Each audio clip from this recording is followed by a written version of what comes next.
여러분 반갑습니다. 정말 잘 돼 할 수 있어 법안 스님의 걱정 말고 경전 공부 법안입니다. 작은 선을 가벼이 여기지 말라. 한 방울이 물이 모여 큰 강물을 이루듯이 세상의 행복도 작은 선이 모여 이루어지는 것입니다. 법구경에 전하는 부처님 말씀입니다. 오늘 여러분은 어떤 선행을 하셨나요? 일상에서 작은 선행이라도 찾고 실천하는 것이 중요하다고 늘 말씀드리는데요. 어떤 것이 선행인지를 정확하게 알고 행한다면 그 공덕은 더 깊고 넓어질 것입니다. 법안 스님의 걱정 말고 경전 공부는 부처님 말씀을 정확하게 알고 정확하게 기도하고 정확하게 수행할 수 있도록 함께 공부하는 시간입니다. 오늘 또 지장경 함께 공부하시겠습니다.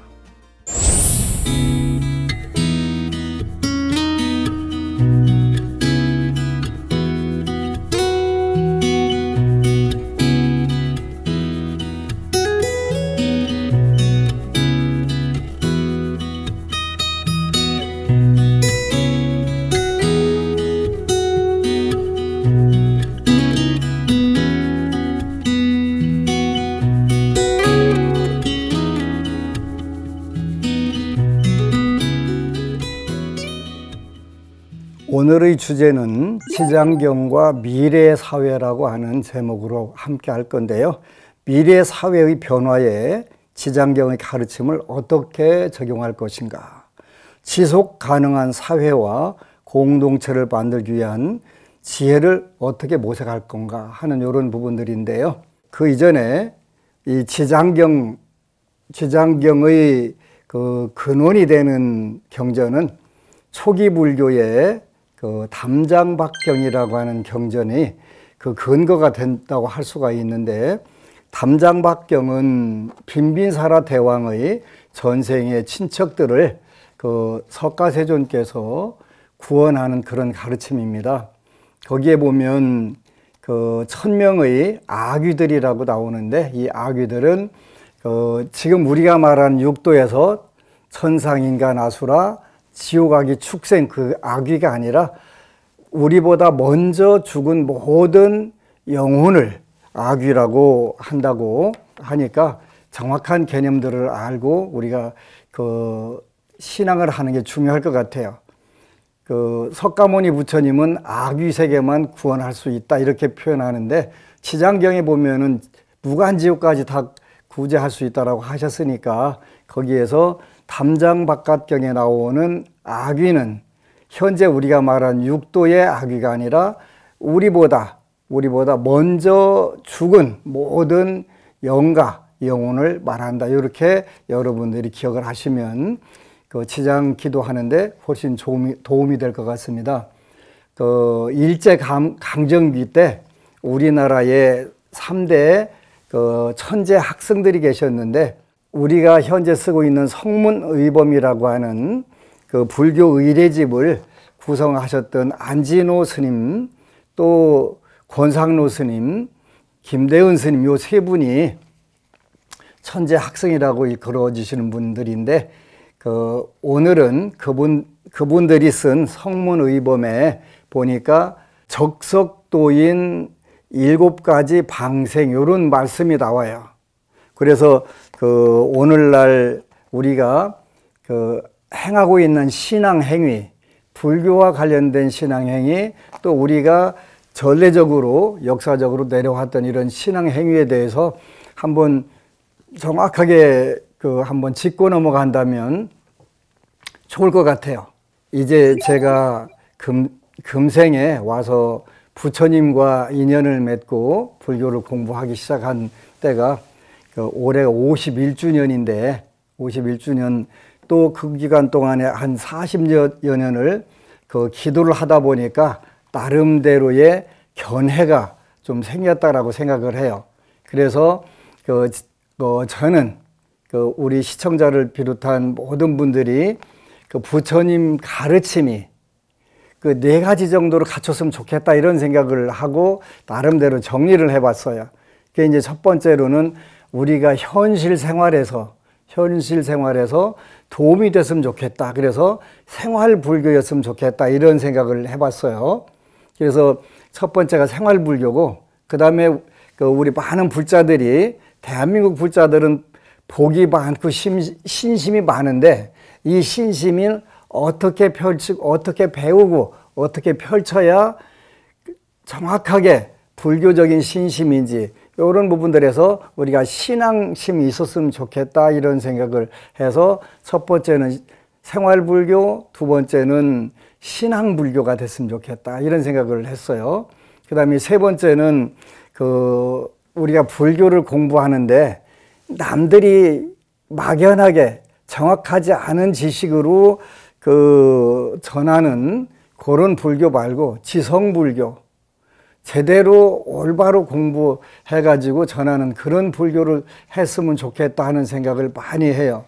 그런 부분에서 한국 불교는 현재 교학이라든가 이런 부분들이 엄청나게 급하게 모든 부분들이 잘 이루어져 가고 있는 희망적인 부분들이 있어요. 그래서 세 번째는 지성불교가 됐으면 좋겠다, 이런 생각을 했고, 그 다음에 이제 네 번째는 우리가 현실에서 얼마 전에 대구도량을 갔는데 어느 법우님이 와서 나는 내가 소원했던 부분들을 다 이루었습니다. 그리고 계속 이루고 있습니다. 그런데 같이 그동안 기도했던 법우님한테 전화 걸었더니 나는 내가 뚜렷하게 내놓을 만한 성취한 게 아무것도 없다, 이런 말씀을 하는 얘기를 듣고 안타까워서 지장경을 전해줬더니 지장경을 읽고 생활에 유익하고, 그러면서 신앙심이 생기고, 그러면서 불교가 이런 거였어? 지장경에 보니까 인과법 또 윤회하는 그런 이치가 들어있네. 지성적으로 접근을 하고, 그러면서 방송 그동안 했던 자료들을 다 보고 익히고 또 메모까지 해가면서 공부를 하고, 그러고 나서는 이런 것이 성취가 되는구나, 성취불교를 한다, 이런 이야기를 듣고서 기뻤어요. 성문의범에 보면은 적석도인 칠방생, 이런 부분이 나와요. 그래서 이제 성문의범에 근거해서 생활 속에서 여러분들에게 도움이 될 수 있는 이런 불교를 하다 보니까 자연스럽게 지장경을 통해서 나와 조상님들이 함께 해탈 성불하고, 더 나아가서 미래를 가장 멋지게 만들 수 있는 신앙이 지장신앙이다, 이런 생각을 했어요. 그리고 지장경에 보면 지장보살을 예배, 찬탄, 공경, 공양을 하게 되면 자연스럽게 천상계의 도리천에 33천이라고 하는 도리천에 100번을 태어날 수 있다라고 하는 보장까지 받을 수가 있단 말이에요. 그러니까 이보다 더 우리가 수월하게 접근할 수 있는 신앙들이 있겠느냐 하는 생각을 하는 거예요. 그러면서 우리가 백생 동안을 천상계를 가면서 그 사이에 불교 공부를 많이 하고 수행을 많이 해서 더 해탈 열반, 더 나가서 무상보리를 증득하고 성불로 나가는 그런 지름길이 된다라고 생각을 해요. 그래서 나와 조상, 또 나와 내 환경에 있는 이런 분들이 함께 성불할 수 있는 길이 이 지장경이 굉장히 좋은데, 가장 좋지만 모든 만능은 아니잖아요. 만능은 아니니까 우리가 만능이 될 수 있도록 만들어야 되는데, 불경 종류가 그렇게 많이 나온 이유는 거기에 저는 중생들이 많은 만큼 거기에 병에 맞는 약이 나오다 보니까 자연스럽게 경전이 늘어날 수밖에 없잖아요. 이제 현실에서 지장 기도를 시키고 약사 기도를 두 가지를 주로 40년이라는 세월을 기도하면서 보니까 좀 더 각 분야별로 불자들이, 또 아니면 우리 같은 시대에 사는 중생들이 좀 더 수월하게 소원 성취를 하고 성공적으로 행복하게 잘 살았으면 좋겠다, 이 생각을 하다 보니까 거기에 미친 것이, 생각이 다다른 것이 바로 방생이었어요. 방생의 뭐 현대 사회에서 여러 가지 문제점도 있을 수 있고 한데 그 불자들이 방생은 크게 문제가 되지 않는다라고 생각하는데 왜 그러냐면 우리가 불살생계 그 살생하지 말라 하는데 여기를 우리가 이제 그 대만 자료를 보니까 그 호생환보 호생이라고 하는 건 보호한다. 뭘 보호하냐면 생명을 보호하고 환보 그 환경을 보존한다. 그러니까 그 살아있는 생물과 그 생물들이 살아갈 수 있는 환경을 두 가지를 전부 다 잘 살리고 보호한다는 그런 개념으로 우리가 방생을 하기 때문에 다른 문제가 생기지 않는다라고 저는 보고 물론 뭐 외래종 또 국가에서 금지하는 그 종 이런 건 당연히 안 되겠죠. 근데 이제 그런 것을 떠나서 방생의 공덕이 저는 굉장히 크다고 생각을 해요. 평생 동안 그 인간들은 왜 수명이 길고 짧을까? 어떤 사람은 부자로 살고 어떤 사람은 왜 가난하게 살을까? 이런 것을 아주 어려서부터 저는 고민을 했어요. 이걸 그러면 우리가 무슨 논리적인 근거로 이걸 알아낼 수 있는 방법은 없을까? 왜 없겠어요? 뭐 인류가 태어나서부터 기륭화복을 그 예측을 하는 많은 방법들이 나왔으니까 당연히 있겠죠. 저도 그런 부분 중에서 하나를 공부하다 보니까 때로는 수명이 단명한 분도 있고 장수하는 분도 있다는 생각을 하게 됐어요. 요때 이제 그러면 이 단명하다고 할 때 이 운명을 어떻게 가장 효율적으로 넘어가면 좋을까 그런 생각을 하다 보니까 부처님 말씀에 그 중국의 연지대사나 또 영명 연수대사나 이런 분들이 강조했던 방생이다 이 생각을 하고 또 저 자신에게 그 임상 실험을 해보니까 굉장히 유용하고 좋아요. 그리고 또 많은 분들이 어떤 특정한 질병을 가지고 고민하는 분들이 있었는데 그때 요 방생을 해보니까 그 증상에 굉장히 잘 들어요. 그래서 다른 분들도 들을까 했더니 그 잘 듣는 거예요. 그러다 보니까 자연스럽게 이제 방생을 그 법원님들에게 권유를 하고 어떤 질병에서는 방생하는 게 굉장히 좋다 이런 거를 이제 체험적으로 반복되는 체험 속에서 어떤 확신들이 생기게 됐어요.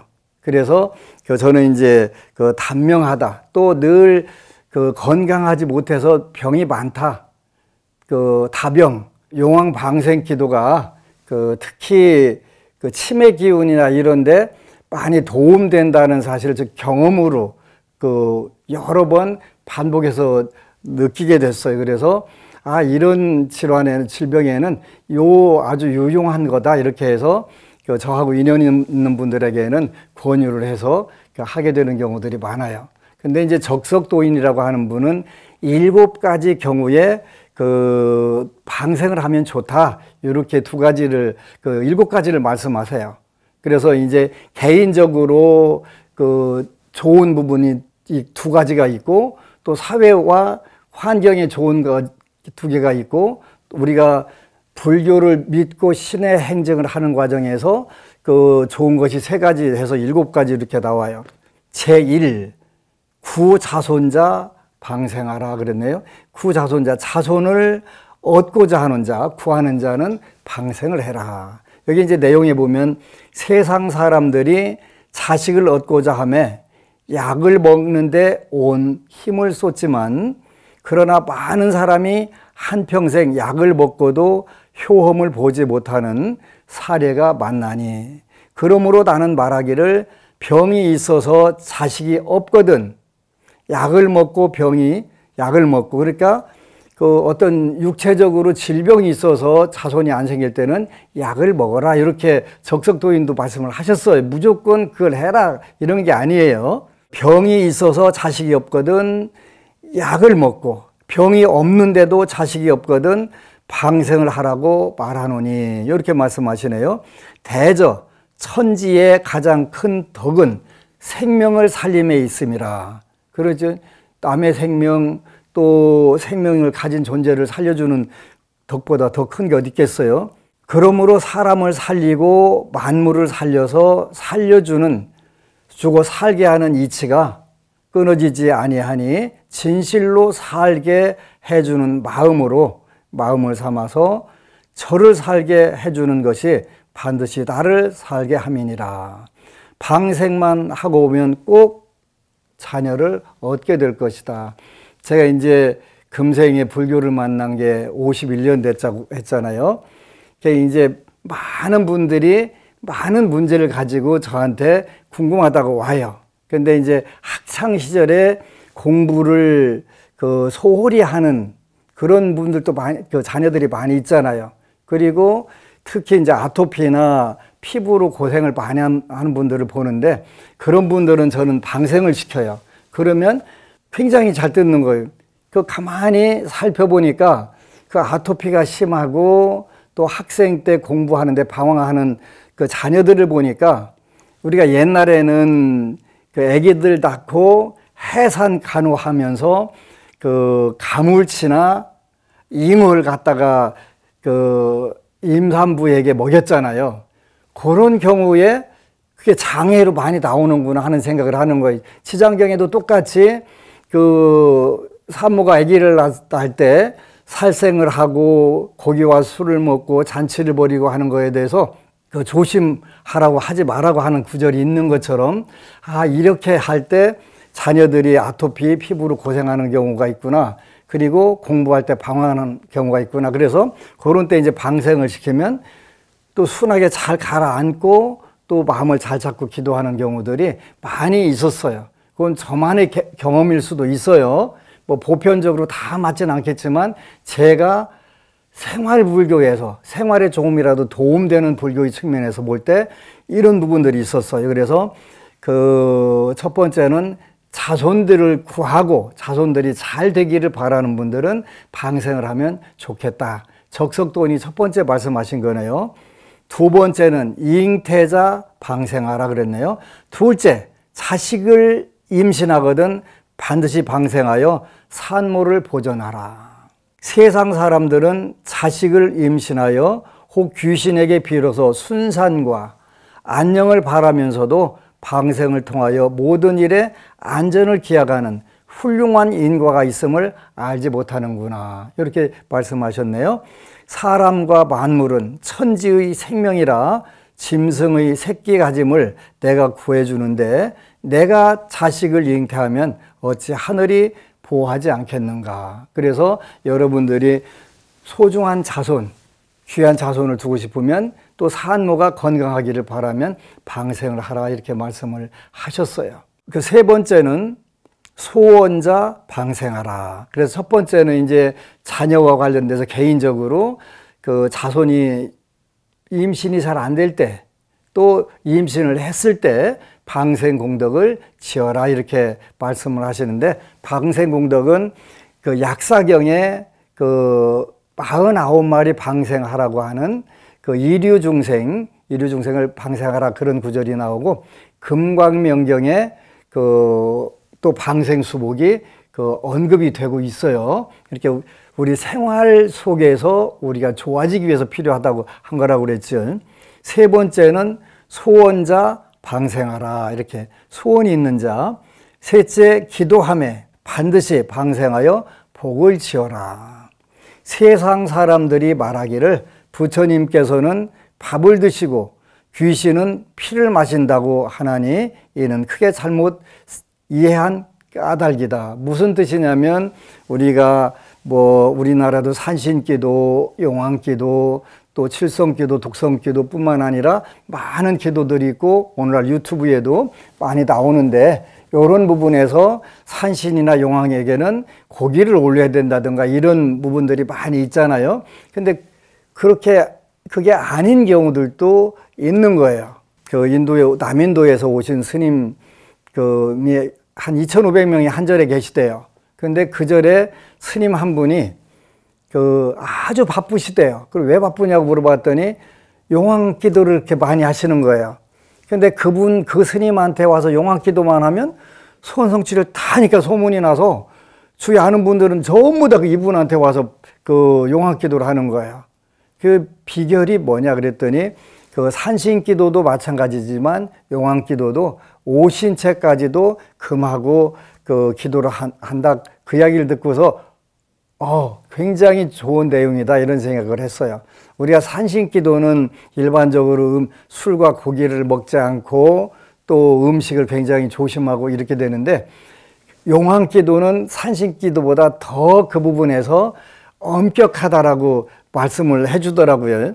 그래서 우리가 소원자는 방생하라 이렇게 참고로 부처님께서는 하늘과 신의 스승이요 신이란 부처님을 받들어 어김이 없는 자이라 생명을 살리는 것을 기뻐하시는 덕은 신과 부처님이 같으시니 진실로 신과 부처님의 덕을 깨달아서 금수 만물이 급한 경우를 당하거든 많고 적음을 가리지 말고 보는 대로 돈을 주고 사서 놓아줄 것이며 놓아주면 가장 좋겠죠. 근데 그게 안 될 경우가 있겠네요.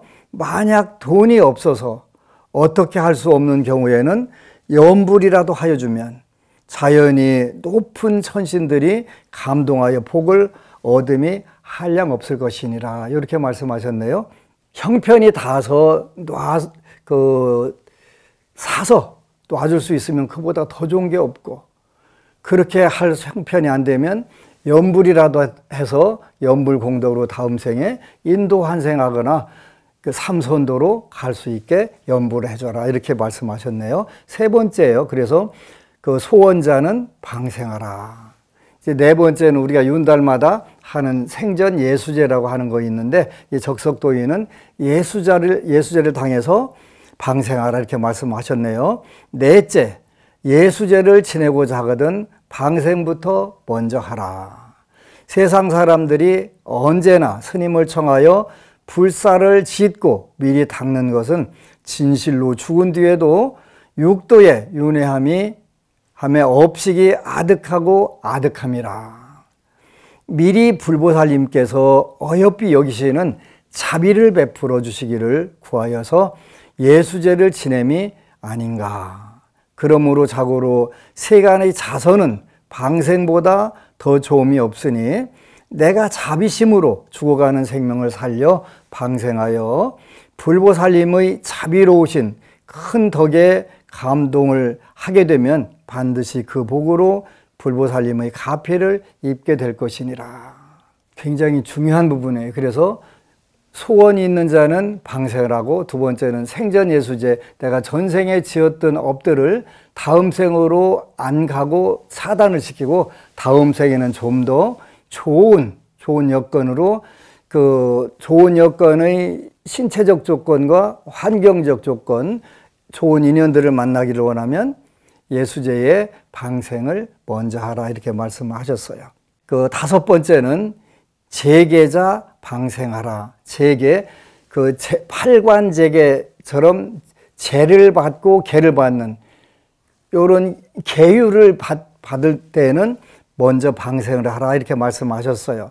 다섯째, 재계를 가짐에 계율을 지킴에 반드시 방생하라 이렇게 말씀하셨네요. 재불보살님께서 중생들이 계율 지키고 재를 지킴을 가장 좋아하시는 이유는 만물을 어여삐 여기사 자비심으로 보호하기를 바라는 까닭이니 만물을 어여삐 여기사 자비심으로 보호하기를 바라는 까닭이니라. 일체 중생이 불자 아님이 없나니 진실로 재계를 가지는 날에 계율 수계받고 하는 날 말하는 거예요. 쉽게 말하면 더욱 방생으로 선행을 보태면 재불보살님께서 몇 배나 더 환희심을 내지 않겠는가. 그래서 우리가 계율 수계할 때도 방생공덕을 함께 지으면 시너지 효과, 윈윈, 승승장구하게 된다 이렇게 말씀하셨네요. 여섯 번째는 구록자는 방생하라. 그래서 여섯째, 녹을 구함에 먼저 방생하여 복을 지어라. 그래서 녹이라고 하는 것은 재물 또 좋은 직업, 이런 걸 말하는 거예요. 개미가 송기에게 보은하고 용자가 사막에게 은혜를 갚았으니 방생하여 이익을 얻음은 전혀 헛되지 않음이라. 그러니까 그 미물을 살려줬는데 그 미물이 내가 위기에 처했을 때 그 작용을 해서 살려줬다. 이런 자료들이 많이 있잖아요. 우리나라도 그 원주 치악산에 가면 그 꿩이 그 살려준 이야기가 있잖아요. 그러니까 서로 좋은 인연들 방생하여 이익을 얻음은 전혀 헛되지 않음이라. 대저 부귀 명복은 요행으로 되지 않고 오직 복을 짓는 자라야 반드시 명복을 얻나니 사람이 어진 마음으로 미물의 생명을 불쌍히 여겨서 죽어가는 미물의 목숨을 구제할 것 같으면 나의 구제를 입은 생명이 기회를 엿보아 보답할 것은 정해진 이치가 아니겠는가. 그렇지요? 그 다음에 이제 7번째, 염불신앙자 방생하라 이랬어요. 중국이나 대만 또 중국권 불교는 이 방생을 굉장히 그 진심으로 해요. 그리고 절마다 방생지라는 연못이 있어요. 꼭 이런 방생을 해가면서 생활을 하는 거지. 염불신앙자는 방생하라. 7째, 염불함에 반드시 방생부터 해라. 산중에 있어 참선을 오랫동안 하다가 하루아침에 견성오도함은 말할 것도 없지만 번뇌로 뒤덮인 속세에 묻혀 살면서 염불하는 뜻에 있어서는 더욱이 말할 나위 없이 자비심으로 방생을 주로 할지라. 미물을 구제함이 사람을 구제함보다 낫지는 않겠지만 사람이 극형을 범하는 것은 대개 스스로 지어서 스스로 그 죄값을 받음이나 미물들이 참혹한 환난을 만남은 무슨 연유로 말미암은 것인가. 누구든지 연지대사와 영명연수 선사의 방생으로서 급한 업무를 삼는 것을 보아 깨달음을 얻을지라. 이렇게 했네요. 많은 분들이 저한테 와서 약간의 그 시비조로 인간 방생을 해야지 왜 그 장어 방생, 그 붕어 방생, 자라 방생을 하냐 이렇게 따지는 분들이 있었어요. 근데 방생이라고 하는 단어를 인간에게 적용시키면 안 된다고 그랬어요. 정확하게 방생이라고 하는 것은 이류 중생, 인간이 아닌 다른 생명체를 놔주는 것을 방생이라고 한다. 이렇게 정확하게 우리가 이 불교 정의를 알아야 돼요. 언어를. 함부로 인간방생이라는 말을 쓰면 안 돼요. 그건 막 굉장히 나쁜 단어예요. 인간을 이류중생, 짐승 취급해가면서 내가 도와준다? 그런 뜻이 되는 거예요. 그러면 인간방생이라는 말은 안 맞으니까 뭐라고 해야 돼요? 그 인간끼리는 상부상조하는 거예요. 상부상조하는 것이고 인간방생이라는 말은 맞지 않는 거예요. 상부상조. 정확하게 말씀하셨네요. 미물을 구제함이 사람을 구제함보다 낫지는 않겠지만 이렇게 정확하게 말씀하셨어요. 그 죄값을 받음이나 미물들이 참혹한 환난을 만남은 무슨 연유로 말미암은 것인가. 누구든지 연지대사와 영명연수선사의 방생으로서 급한 업무를 삼는 것을 보아 깨달음을 얻을지라. 여기에 이제 성문의범의 저자인 안진호 스님께서 방생에 대해서 덧붙여서 말씀하셨네요. 얼마나 거룩한 말씀인가. 대저 방생은 부처님의 마음이요 천인의 마음이라. 그러므로 나는 생각하기를 부처님께 공양을 올림은 게을리 할지라도 방생부터 부지런히 하라 하노니 어찌함인가. 보라, 어떤 사람이 자식을 많이 두었는데 모두가 각각 스스로 지은 죄업으로 어떤 자식은 옥에 갇히고 어떤 자식은 물이나 불의 재난 중에 빠져 있는데 이웃 사람이 그 여러 자식의 고통은 모른 채 하고 진수성찬을 차려서 그 아버지에게 공양을 올린다고 하면 그 아버지 된 자가 그 밥맛이 있다고 하겠는가. 비유를 너무 멋지게 들으셨네요. 그죠? 우리가 예불문에 그런 게 있잖아요. 석가모니 부처님은 사생자부, 삼계도사 사생자부. 사생이라고 하는 게 뭐예요? 그 태로 나는 거, 알로 나는 거, 또 습기에서 나는 거, 그 다음에 화생에서 나는 요 모든 생명을 가진 존재의 그러니까 발생하는 방법을 말한 게 사생이잖아요. 석가모니 부처님은 이 사생의 자비로운 아버지시다. 그러니까 그 자식 하나는 장으로 태어나서 횟집에 가 있고, 자식 하나는 또 불고기 판에 올라가고 있고, 이때 부처님께 아무리 좋은 공양을 올린다 하들 부처님께서 편하시겠냐? 본인이 아들이라면 편하시겠냐? 그러니까 방생부터 해라. 그랬더니 그럼 부처님께 공양은 안 올리고 방생만 하면 되냐? 우리 한국 사람들은 극단적인 생각하는 거 굉장히 좋아해요. 같이 잘 조화롭게 하라는 뜻이에요. 조화롭게. 그리고 다른 한 사람은 그와 반대로 옥에 갇힌 자식을 힘을 써서 풀어 나오게 해주고 물과 재난에 빠진 자식을 건져준다면 그 아버지는 밥을 먹지 아니하여도 배가 부를 것이고, 또 건져준 사람에게 감사한 생각이 먼저 예를 든 진수성찬을 차려서 자신에게 받던 이웃 사람에게 비교할 수 있겠는가? 그렇지 않겠습니까? 굉장히 중요하다라고 생각을 하는 거예요. 그러므로 대저 부처님은 테란스파 사생의 모든 생명을 외아들 돌보듯 생각하시는지라 한 중생이라도 고통을 받는다면 부처님의 대자대비로서 뼈가 끊어지는 듯 불쌍히 여기실지니 그 고통받는 중생을 건져주는 자에게 복을 주심이 공양을 받드는 자보다 천만 억배나 뛰어날 것은 정한이치가 아니겠는가. 그러므로 공부인들도 우리 불자들도 부모의 입과 몸을 기름보다는 부모의 마음을 받듬이 참으로 효자라 하였으니 우리 불교 신자도 부처님의 마음을 체달하여 연지대사와 적석도인의 말씀을 실행함이 급선무라 여겨 힘써 행하기를 권하노라. 여기 그런 부모 입과 몸을 기름보다는 부모의 마음을 받듬이 참으로 효자라 하였으니, 그 굉장히 중요한 부분이에요. 이런 부분으로 이제 그 정자라고 하는 분 이야기 많이 나오죠.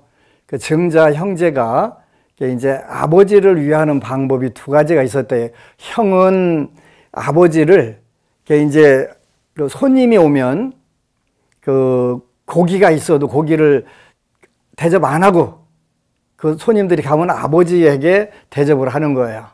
정자는 그 고기를 꺼내서 손님하고 같이 드시도록 하는 거예요. 그게 어떤 게 효냐? 이런 질문을 많이 해요. 그죠? 그러니까 부모님을 몸과 입을 하여튼 잘 하는 것이 진짜 효도냐? 아니면 그 마음을 진정으로 편하게 만들어주는 게 효도냐? 우리도 한번 고민을 해봐야 돼요. 왜 그러냐면 그 안심정사는 생각보다 많은 분들이 비건이 많아요. 채식주의자는 말할 것도 없고 비건들이 많이 있는데, 근데 가족들이 다 비건이 아니기 때문에 고기 요리를 하는 경우들이 많이 있어요. 그러면서 자녀들 자랄 때 그 단백질을 먹여야 된다라고 하는 생각들이 워낙 강하기 때문에 그것까지 어떻게 하지 못하게 하는데, 우리나라에서는 곡성 태안사에 계시던 청화 큰 스님께서 자식들과 가족들에게 고기와 이런 부분들을 먹이는 게 그 가족들을 위하는 게 아니고 채식을 잘 요리해 주는 게 그 가족을 진정으로 위하는 길이다, 이런 말씀을 하셨더라고요. 저도 그렇게 생각을 해요. 특히 저는 이제 가장 안타깝게 생각하는 게 방생기도, 용왕 방생기도를 해가면서 그 방생 끝나고 그 가까이 있는 식당에서 조금 전에 방생했던 그러한 그 생물로 점심을 먹거나 하는 경우를 가장 안타깝게 생각을 해요. 이건 방생회가 아니라 저는 살생회라고 표현을 해요.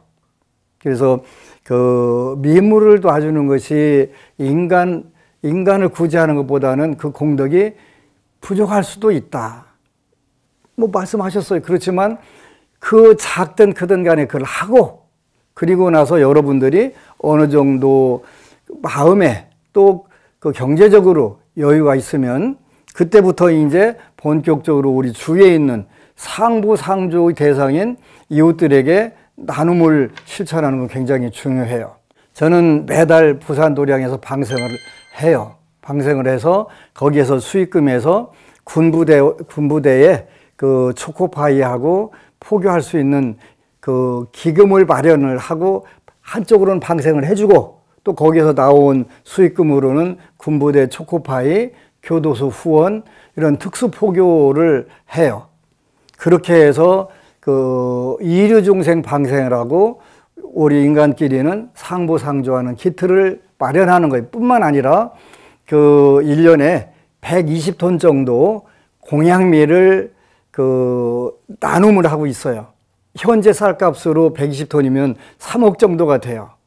그러니까 왜 이류 중생 방생만 하냐? 아니에요. 거기에서 나오는 그 수익금이 있으면 그 수익금을 통해서 군부대, 교도소, 대학생 포교 이런 데도 그 기금을 잘 활용해서 그 이류 중생을 방생하는 공덕도 짓고 상부상조 우리 사회가 좀 더 좋아지도록 그 같이 나눔을 실천하는 거예요. 요게 저는 진정한 불교라고 생각을 해요. 그렇게 하면서 더 좋은 여건들을 확보해서 앞으로 그 더 많은 우리 시대 같이 고민하는 중생들이 부처님께 귀의하고 부처님의 복덕자량을 함께 누릴 수 있었으면 훨씬 더 좋겠다고 생각을 해요. 우리 시청자 여러분, 불자 여러분들도 그 생활 속에서 작더라도 조금씩 실천하다 보면 마음의 여유와 생활의 여유가 생겨요.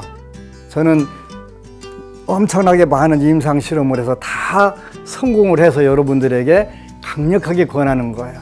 그래서 금생에 모쪼록 여러분들이 행복해지고 성공적 삶을 사시기를 축원합니다. 아미타불.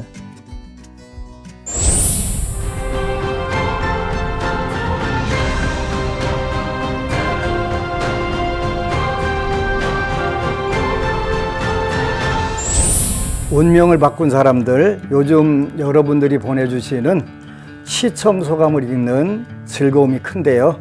안심정사 카페와 유튜브 댓글로 올려주신 사연 만나볼게요. 한방울버부님, 안녕하세요. 방송을 통해 알게 되었습니다. 스님 앞으로도 좋은 강의 부탁드립니다. 감사합니다. 우리 버부님도 함께 불교를 바르게 알고 바르게 기도하고 바르게 성취하시기를 축원합니다. 탄하아 버부님, 안녕하세요. 아직 법명 없는 불자입니다. 스님 좋은 법문 잘 보고 있습니다. 감사합니다. 말법 시대에 부처님 법을 만나는 것은 우리에게 가장 큰 행운입니다. 우리 법부님은 행운아이십니다. 늘 꽃길로 가시기를 축원합니다.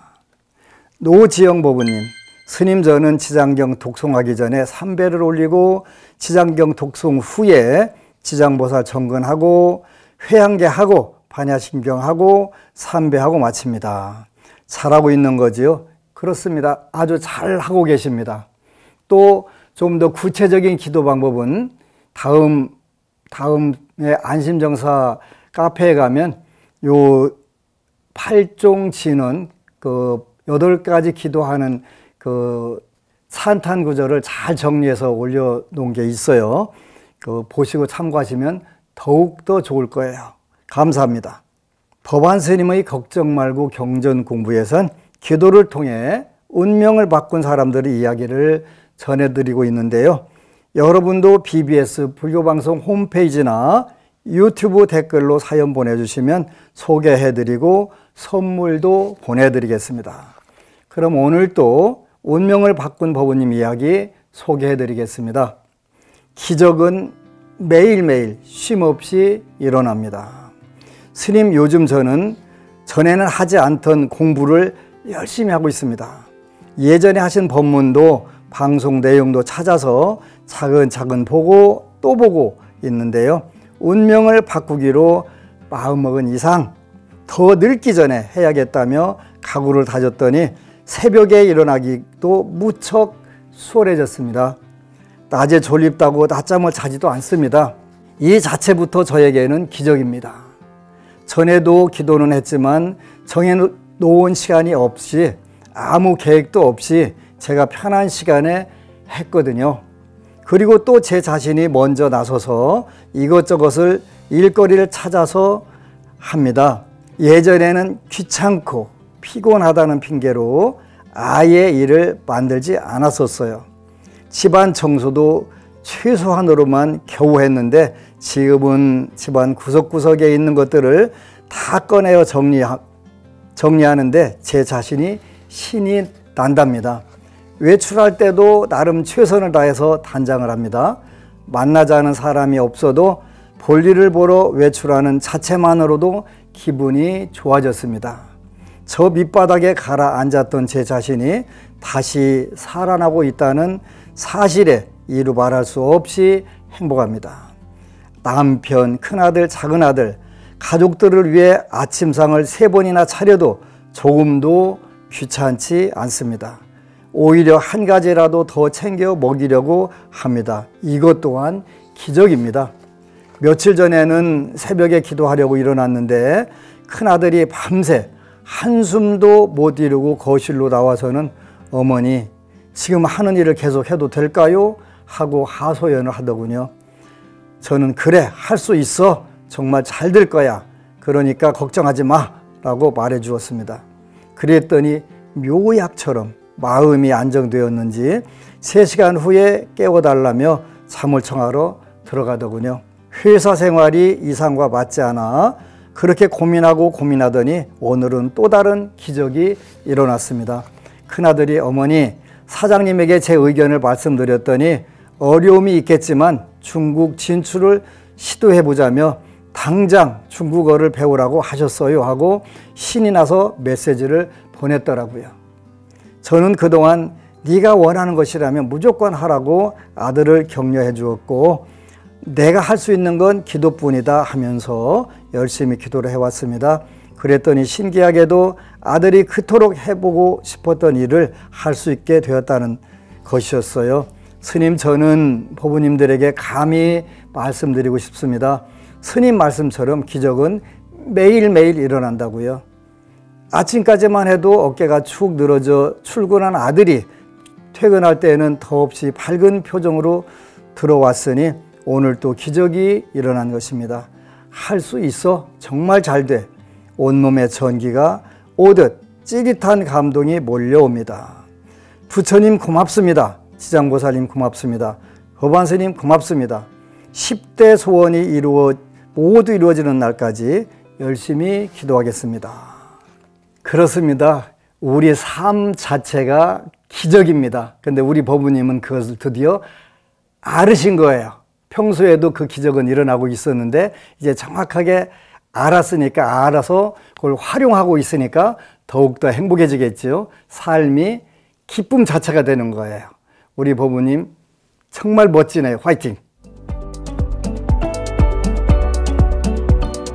법안스님의 걱정 말고 경전 공부 함께 공부했습니다.